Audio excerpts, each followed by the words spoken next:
Hey, welcome to the Strong Roots podcast. My name is Kristen Hill, and we are so excited that you're tuning in today.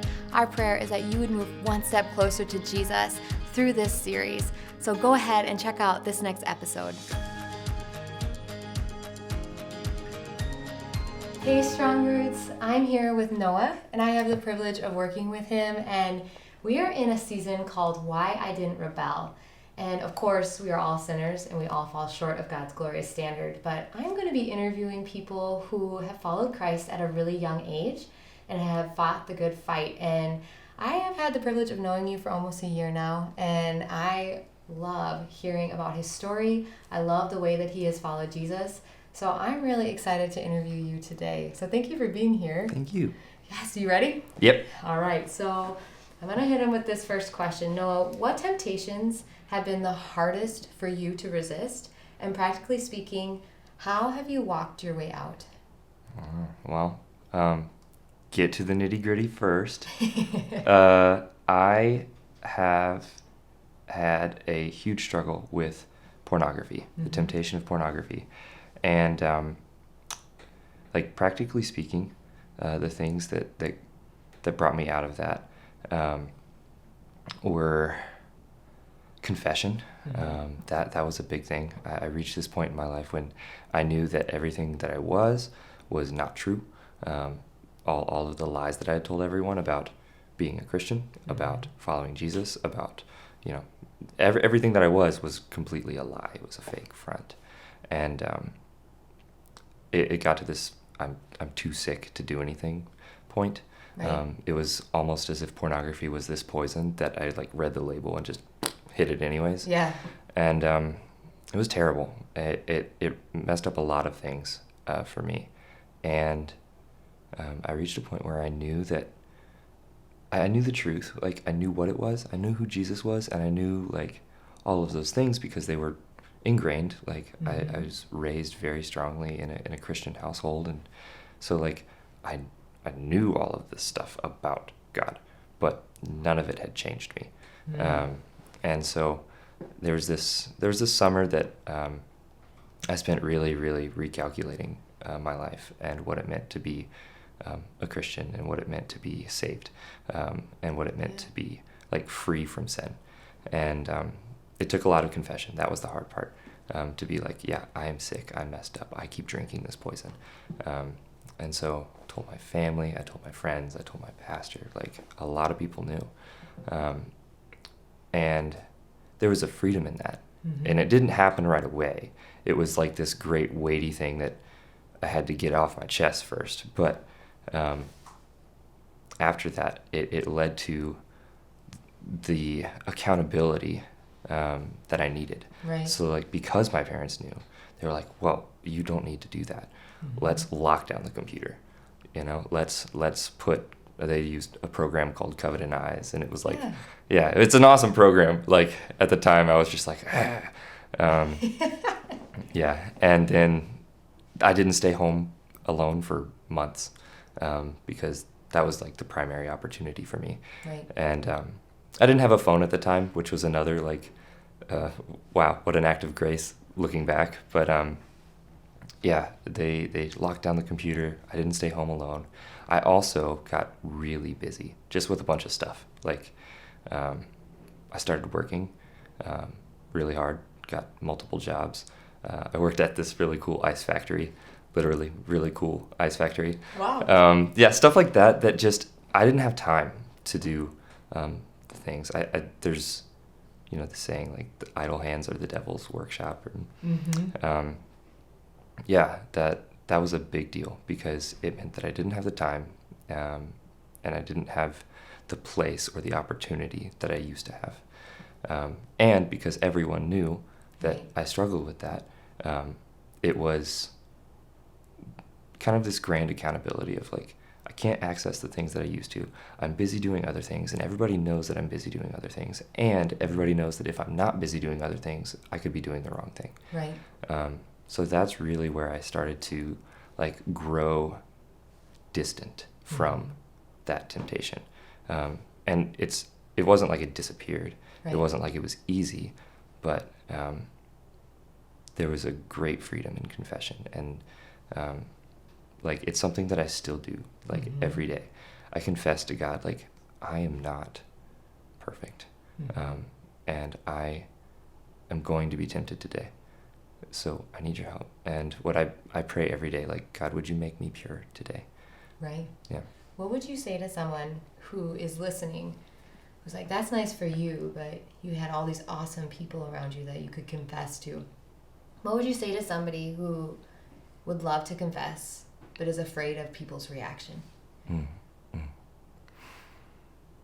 I was afraid of people's reaction. Right. I was very afraid because like I was in this culture of if you screw up, you're screwed up forever. Right. And that's not true. It's like a lie. Right. And yeah, it's a lie. There are so many people around you that care for you, that are there to hear your words, and are equally flawed. Yeah. Yeah, in God's eyes, like Yes. we're sitting at the same table right now because Yes. of Jesus, not because of us. Right. And yeah, like that's the truth in that matter. That there are people that will listen, that will be a part of the process of becoming who God actually wants you to be, somebody better, somebody more like Jesus. What would you say, because you kind of talked about your role that your parents played, what would you say to people who are raising kids? Like, how should they, what is the best way to react when a child maybe confesses something to you that you want to freak out about? Like, or what worked, what didn't work? Does that make sense? Yeah. In my case, like when I did actually come forward with this information, both of my parents were very disappointed. Okay. And there's a weird line that is hard to kind of like draw, but there's a level of disappointment that's good. Yeah. And like it's a motivation. It's a desire to, it builds a desire, a good desire sometimes to become a better person. And the disappointment that I saw on their face for the type 3 achiever who wants to like do great things. Yeah. When I saw that look, it was just, I didn't want to fail them. Right. And for so long, they had believed the lies that I had told them, you know? Like, I was the great kid who didn't have that problem or hadn't rebelled. Right. But in reality, I was just like this secret, like, freedom fighter. Well, opposite of freedom fighter. Ugh. You know, under the table rebellion. And yeah, for my parents, when I told them, they didn't scream, they didn't yell, they didn't overly react. I think they did a really good job looking back at just being, that's not good for you. Right. Thank you for telling us, and we're gonna put you on lockdown, like in a good way, like a good lockdown. Right. Yeah. So if I were telling parents, like, what should you do? Full of grace, seasoned with salt. You know. Yeah. Reacting in a way that's like not surprised because, like I said, we're at the same table because of Jesus, not us. And so, I'm guessing that everyone in some way has had the same struggle in some fashion. Absolutely. So diving into that and being like, man, when I was your age, I had the same thing. Or, you know, even right now, like, yeah, this is where I struggle too. So that's a really good answer. So what would you say to, okay, when you think of rebelling, I think John says this, I think this is a saying, but if you're sinning and you're not having fun, you're doing it wrong in the moment. You know what I mean? Like, a lot of times sin in the moment feels really good, or you buy the lie that it's going to feel really good. How do you not rebel and still have fun? Specifically for me, like, the rebelling that I was doing was like what I thought pleasure was. Like, that was the dopamine hit that I needed. Yeah. Was the pleasure of lust. And there was literally chemical problems in my brain because of it. And still, like, there's effects in Jenna and I's marriage because of this thing that I, like, hardwired my body to do when I was a kid. Right. And there is, sorry, I'm like blanking right now.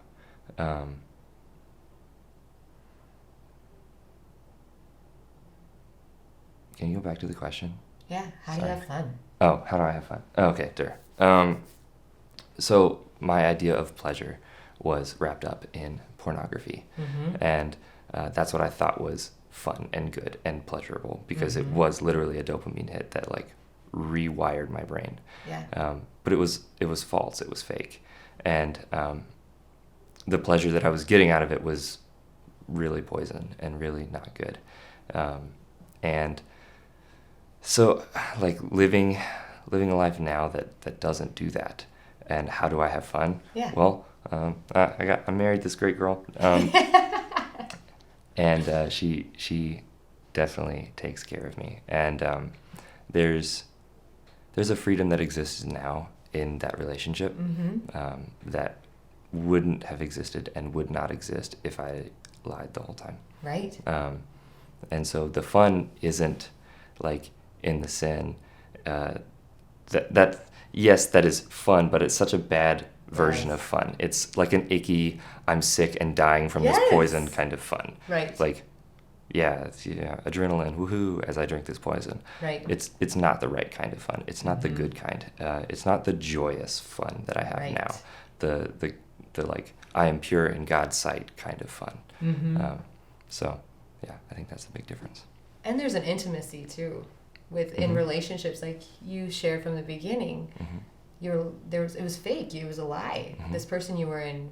How can you have intimate relationships when they don't even know the real you? Right. I think that's fun, knowing people and people knowing you for who you are.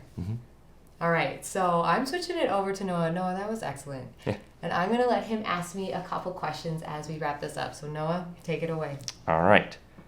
Kristen, is there a consequence that drives you to obedience?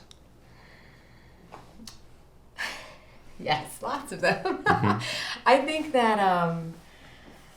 there's so many times in my life that I have sinned, and they're constant reminders of like, I don't want to do that again. But I think the greatest one that I can think of is when I cheated on John. Like that sin in particular, like I wasn't a Christian yet.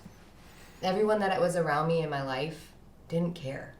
Like, I don't think there was anyone in my life that was like, oh, how could you do that? They're like, oh, that wasn't that bad. You're fine. Like, you can if he doesn't forgive you, like, you can go find another guy. Like, it was interesting when I look back on it. But even though everyone in my life supported me, though I wronged John, there was this death I can't even describe. It was not from outside forces. It was from inside. I was so depressed. Like, I feel like I opened a gateway in my mind for things to flood, like the enemy to flood in. This one sin caused so much destruction, and it was internal. And so when I think about lots of sins, whether it's sexual, whether it's lying, I think about how that one sin, like the consequences from it took me years. And I'm still working, like you said, I'm still working through it. And so that one sin is a constant reminder, like, I don't want to sin. I don't want to do that anymore. So that is actually my go-to when I'm tempted to do things that I know are not God's best for me. So does that answer your question? It does. Do you have one more? Yes, I do. You counsel a lot of people, and I think there's something to learn from that. And my question is, how do you guide or lead someone who is in the midst of rebellion? That's a really good question, and I just need to start. I think it depends on the person a lot of times, but I'll give you my 2 cents. I think it depends if the person is repentant or not. So if it's somebody who is rebelling, who is actually sad that they're rebelling, their heart is open and soft to receiving correction, receiving guidance, as iron sharpens iron, right? But then there are people who are hard-hearted and they're rebelling and they say they follow Christ, but they are not willing to change. Like I have people tell me all the time, I know it's wrong, but I'm not at a place where I want to change right now. So I think in that scenario, so first scenario, speak truth, like point them to Jesus. The second scenario is tougher and I think harder on us watching them. But the thing that I do is continue to let them in my life. And I think that's the hardest because I don't know what part of me, the sinful part of me, but I want to cut them out. Like you're not listening to me. You're not like, you're hurting me. You're hurting your relationship with Jesus. Like, let's just be done with this until you come back. Like that's my flesh. I think the constant choice I make is continuing to invite them into my life, continuing to hang out, continuing to love them, but not just love them extravagantly, like buying them things, making them meals, and loving them, and obviously continuing to point them to Jesus when they allow it. But there's a certain point where you're beating a dead horse and they're not going to want to be in your life if you keep bringing it up and being like, hey, you know, you have to be led by the Holy Spirit. So I think loving them. And not just like checking the box, but loving your enemy. Like even though they're not your enemy, they hurt you. So like God says, I think we need to go above and beyond and pray. So does that answer that? It does. Thank you. Thank you, Kristen. And I was like, 'Cause I feel like sometimes people ask questions and it's like, on the mark, you hit the mark or you didn't hit the mark. So thank you so much. Yeah, thank you. Yes, and I'm so excited that you guys tuned in today. I cannot wait to continue this season with you. And until then, we pray that your roots stay strong. If you enjoyed today's episode, make sure to follow us on our other social media platforms. We don't want you to miss out on any future content. Thank you so much again, guys. I hope you have a great day. And I want you to know I am personally praying that your roots stay strong.